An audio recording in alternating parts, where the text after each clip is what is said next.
ناظرین کرام، ایک دن ایسا ضرور آئے گا کہ جب یہ آنکھیں جو آج دنیا کو دیکھتی ہیں بند ہو جائیں گی، یہ سانسیں جو زندگی کا نشان ہے خاموش ہو جائیں گی، انسان کا جسم مٹی میں دفن ہو جائے گا اور لوگ کہہ کر چلے جائیں گے انا للہ و انا الیہ راجعون، ہم اللہ کے لیے ہیں اور اسی کی طرف لوٹ کر جانا ہے۔ یہ لمحہ دراصل زندگی کا اختتام نہیں بلکہ ایک نئی دنیا کا آغاز ہے، وہ دنیا جسے عالم برزخ کہتے ہیں، جہاں سے آخرت کا سفر شروع ہوتا ہے۔ جیسے انسان کو قبر میں رکھا جاتا ہے، سب اپنے اپنے گھروں کو لوٹ جاتے ہیں، لیکن وہ شخص جو ابھی دفن ہوا تھا سب کچھ سن رہا ہوتا ہے۔ رسول اکرم صلی اللہ علیہ وآلہ وسلم نے فرمایا، جب انسان دفن کیا جاتا ہے اور لوگ واپس جاتے ہیں تو وہ ان کے قدموں کی آواز سنتا ہے۔ صحیح بخاری۔ اسی لمحے قبر کی پہلی رات شروع ہوتی ہے، وہ رات جس میں نہ ماں ساتھ ہے، نہ دوست، نہ دولت، نہ شہرت، صرف ایک چیز کام آتی ہے، ایمان اور نیک اعمال۔ یہ وہ جگہ ہے جہاں ہر انسان کو احساس ہوتا ہے کہ اصل زندگی تو یہی تھی اور دنیا کی رنگینیں صرف ایک خواب تھی۔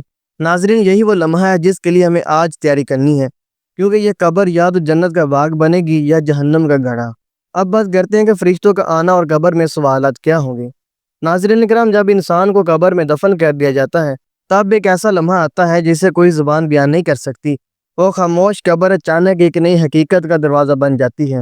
اب انسان تنہا نہیں رہتا، دو عظیم اور ہیبت ناک فرشتے اس کے پاس آتے ہیں جنہیں منکر اور نکیر کہا جاتا ہے۔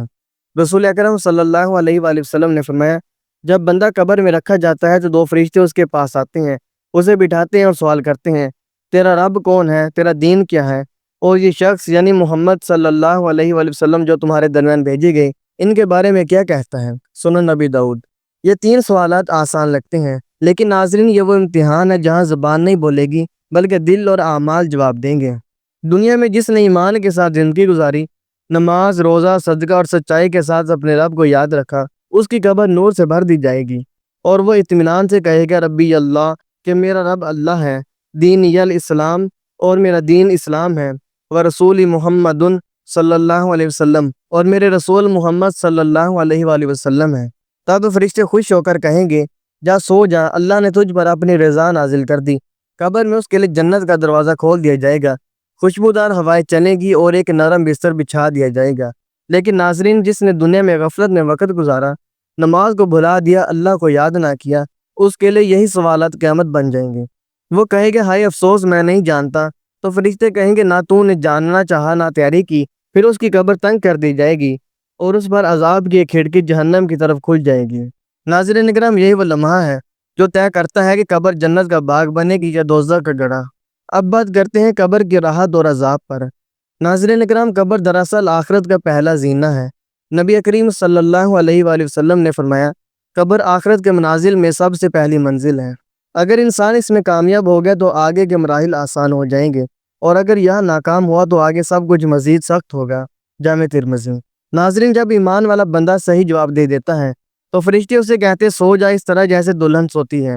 پھر جنت کی ہوائیں اس کی قبر میں آتی ہیں، نرم بستر بچھا دیا جاتا ہے اور جنت کی ایک کھڑکی اس کے لیے کھول دی جاتی ہے۔ وہ دیکھتا ہے کہ اس کے سامنے سبز باغات، نہریں اور نور بھرا منظر ہے۔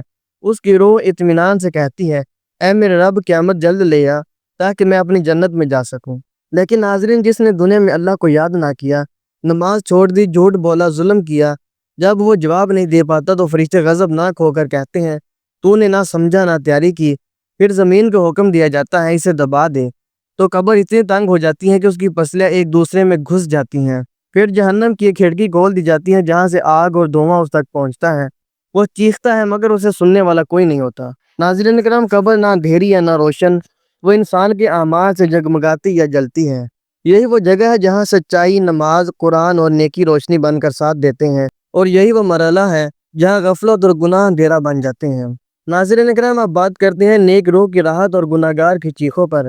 ناظرین اکرام، جب انسان کی روح قبض کی جاتی ہے تو اس کے ساتھ جو کچھ ہوتا ہے وہ اس کے انجام کی نشانی بن جاتا ہے۔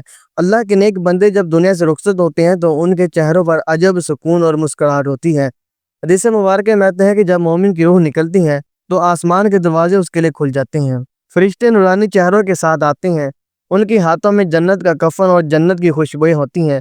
وہ روح کو کہتے ہیں، اے پاکیزہ روح، رب کے کرم کی طرف چلی آ، خوش ہو جا کہ تیرے لیے جنت تیار ہے۔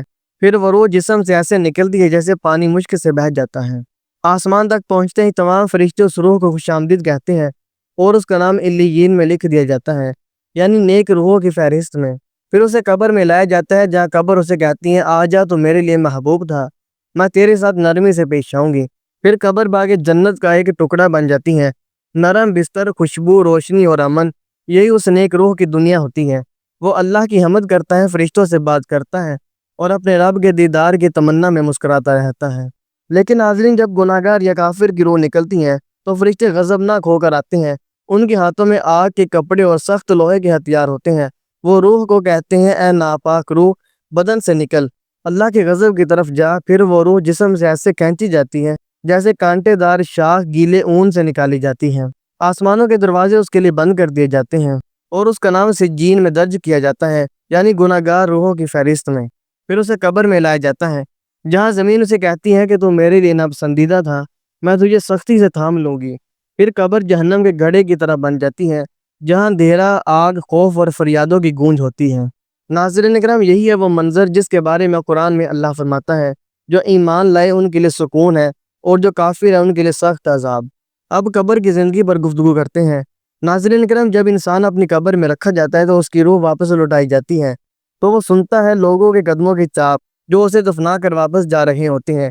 پھر دو فرشتے منکر اور نکیر نہایت ہیبت ناک صورت میں آتے ہیں۔ ان کی آواز گرج کی طرح، آنکھیں شعلوں کی مانند اور چہرے سیاہ ہوتے ہیں۔ وہ مردے کو جھنجھوڑ کر اٹھاتے ہیں اور پوچھتے ہیں من ربو کا، ماں دینو کا، ماں نبیو کا، یعنی تیرا رب کون ہے، تیرا دین کیا ہے اور تیرے نبی کون ہے۔ نیک مومن فوراً جواب دیتا ہے میرا رب اللہ ہے، میرا دین اسلام ہے اور میرے نبی محمد صلی اللہ علیہ وآلہ وسلم ہے۔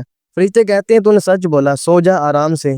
پھر اس کے لیے جنت کی کھڑکی کھول دی جاتی ہیں، جہاں سے ٹھنڈی ہوا اور خوشبو اس کی قبر کا معطر کرتی ہے۔